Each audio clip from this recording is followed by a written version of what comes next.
What if the ancient gods of mythology weren't myths at all? What if they were real beings, fallen angels, cast out of heaven, and remembered across history under different names? From Mesopotamia to Mount Olympus, from the pyramids of Egypt to the frozen myths of the Norse, echoes of the same beings appear. This isn't just mythology, it's a distorted memory of a cosmic rebellion, one the Bible reveals in startling detail.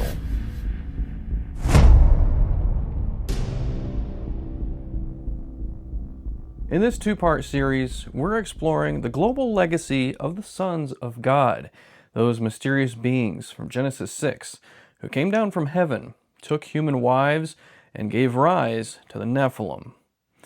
But the story doesn't stop there. These watchers didn't just corrupt humanity, they shaped the very foundations of ancient civilizations. These were the gods of the nations, remembered in myths, worshipped in temples, and feared in legend. Today, we begin in the biblical foundation, then uncover how four ancient cultures, the Mesopotamian, the Egyptian, Greek, and the Norse, each preserved a shadow of this story, like pieces in a forgotten puzzle. If this is your first time here, consider subscribing. We dive deep into biblical mysteries, ancient history, and the unseen war that still shapes our world. Genesis 6, 1-4 reveals a strange and often overlooked episode in biblical history. It speaks of the sons of God, Bene Elohim, who saw that the daughters of men were beautiful. They took wives, and from these unions came the Nephilim, giants, mighty warriors, and men of renown. The Book of Enoch, an ancient Jewish text once widely read and referenced by early Christians, explains this very narrative. According to Enoch, chapters 6-15, 200 angels descended to earth on Mount Hermon. Their leaders were Semyaza and Azazel. These beings didn't just violate God's boundary between heaven and earth. They corrupted humanity. They taught forbidden knowledge, how to forge weapons, use cosmetics for seduction, perform magic, summon spirits, and chart the stars. Azazel, in particular, taught metallurgy, sparking bloodshed and warfare across the world. The result was a corrupted world, dominated by hybrid offspring, the Nephilim, who consumed everything and everyone and turned on mankind. Then God judged them. The Nephilim were destroyed by the flood. The rebellious watchers were bound in Tartarus, a prison of darkness beneath the earth, reserved until the day of judgment. This story is echoed in Jude 6 and 2 Peter 2:4 in the New Testament. But the story doesn't end there. After the Tower of Babel, humanity was scattered across the earth. Deuteronomy 32, 8-9 in the Septuagint and the Dead Sea Scrolls versions tells us that God divided the nations according to the number of the sons of God. 70 nations, 70 divine rulers. These sons of God, members of the divine council, were placed as spiritual authorities over each nation, but they too became corrupt. Psalm 82 shows God rebuking these Elohim. "You are gods, sons of the Most High, but you shall die like men." The nations turned to idolatry, worshiping their appointed rulers as gods. Paul confirms this in 1 Corinthians 10:20, saying that Gentiles sacrifice to demons, not to God. But from this framework, the ancient pantheons of the world are not mere inventions. They're distorted memories of real spiritual entities who once ruled over mankind. Let's begin our discussion and exploration of the sons of God in Mesopotamia, the birthplace of writing, cities, and empires. Here we find the earliest echoes of the Watchers. The Sumerians told of the Apkallu, semi-divine beings and sages sent from the god Enki to teach mankind before the flood. These beings brought knowledge of agriculture, astronomy, and civilization. But later, Akkadian texts warn that some Apkallu grew corrupt. They took human wives. They defiled the will of the gods. They were punished and banished to the abyss.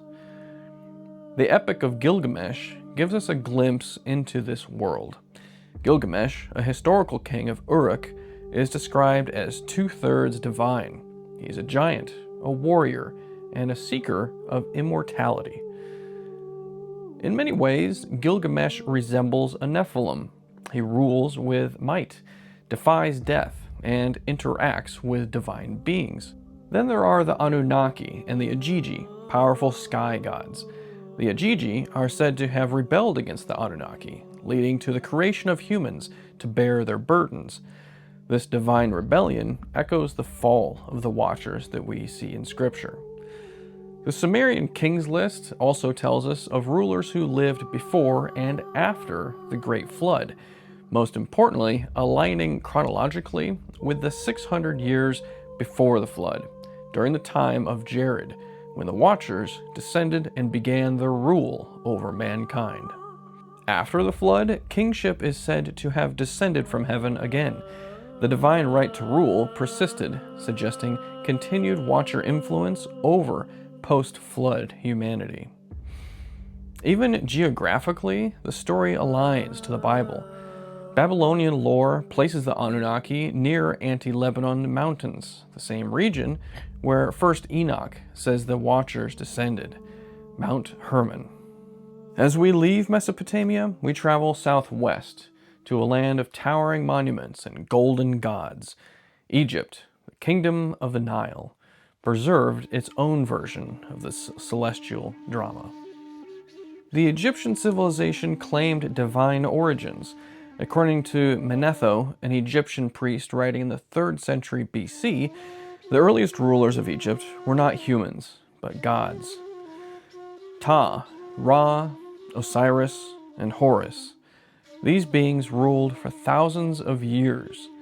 After them came demigods and spirit beings, and only then did mortal pharaohs take the throne. These god kings were not idle. They taught writing, medicine, agriculture, and ritual. The god Thoth was credited with inventing hieroglyphics, astronomy, and sacred mathematics, areas also attributed to the Watchers in Enoch.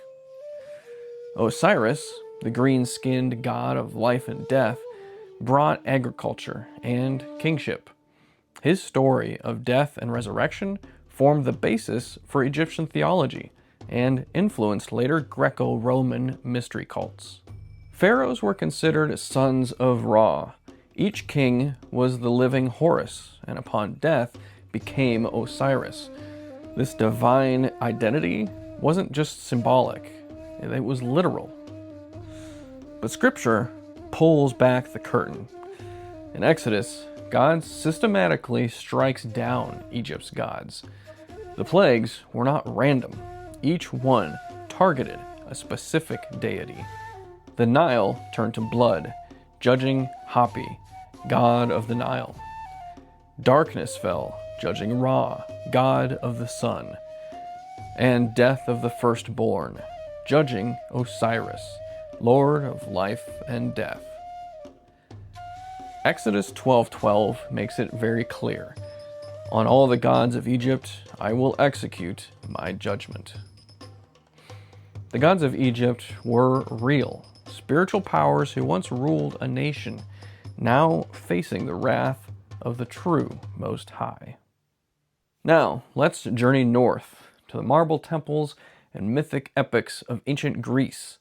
Here, the story of the Watchers appears in full dramatic color. Greek mythology begins with a rebellion. The Titans, led by Kronos, overthrow Uranus, the primordial sky.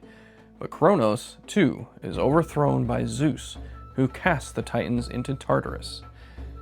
Tartarus is a deep prison of torment beneath the earth. It's the same term Peter uses in 2 Peter 2:4 to describe where the rebellious angels are bound. The parallels are striking. Zeus and the Olympians represented a new divine order, but the sins of the past repeat. Zeus fathers numerous children with mortal women, producing the demigods, Heracles, Perseus, and Achilles. These were men of incredible strength, valor, and often tragic flaws. In biblical terms, they were Nephilim, mighty men of old, men of renown. Greek mythology also recounts a great war, the Gigantomachy, between the gods and the giants, who rose up to challenge Olympus. In some version, the giants are born from the blood of Uranus, spilled on Gaia. In others, they're the children of Gaia and Tartarus. Either way, they are divine human hybrids, chaotic and powerful. And there is a flood. In the time of Deucalion, Zeus sends a deluge to wipe out a wicked and violent humanity. Only Deucalion and his wife, Pyrrha, survive, echoing Noah and his family. Church fathers like Justin Martyr and Athenagoras believe that Greek gods were fallen angels. The stories were true, but misrepresented. Heroes were not noble, they were dangerous. Greek myth preserved the story of the Watchers, but it turned the rebellion into a pantheon, and the Nephilim into demigods to admire. And now we head into the far north, a world of ice, fire, and prophecy. The Norse myths hold their own fragmented memory of divine war and ancient corruption. In the Norse creation story, the first being is Ymir, a primordial giant. From him comes the race of Jotnar, giants who oppose the gods. Ymir is slain by Odin and his brothers, and from his body they fashion the world. His blood floods the earth, a memory of the great deluge. The gods of the time, the Aesir and the Vanir, rule the world, but are constantly at war with the giants. These battles echo the spiritual conflict between the faithful angels and the fallen Watchers. Many Norse clans also trace their lineage back to Odin himself. The idea of divine kingship lives on here too, just as it did in Mesopotamia. Royal lines claim descent from the gods, just as ancient rulers across the world did. And then there's Loki, a trickster god who fathers monstrous beings with a giantess. Fenrir, the world-ending wolf. Jormungandr, the serpent that encircles the earth. And Hel, queen of the underworld. Loki is eventually bound in chains, with poison dripping on his face, until the final battle of Ragnarok. Sound familiar? Azazel in Enoch is bound beneath the earth until the day of judgment. Revelation tells of imprisoned beings released during the tribulation. Ragnarok is a Norse version of the pre-flood world, when the gods fought the giants. The earth was destroyed and a new world was born. In this story, the echoes of the Bible reverberate: a fall, a flood, a binding, and a final war.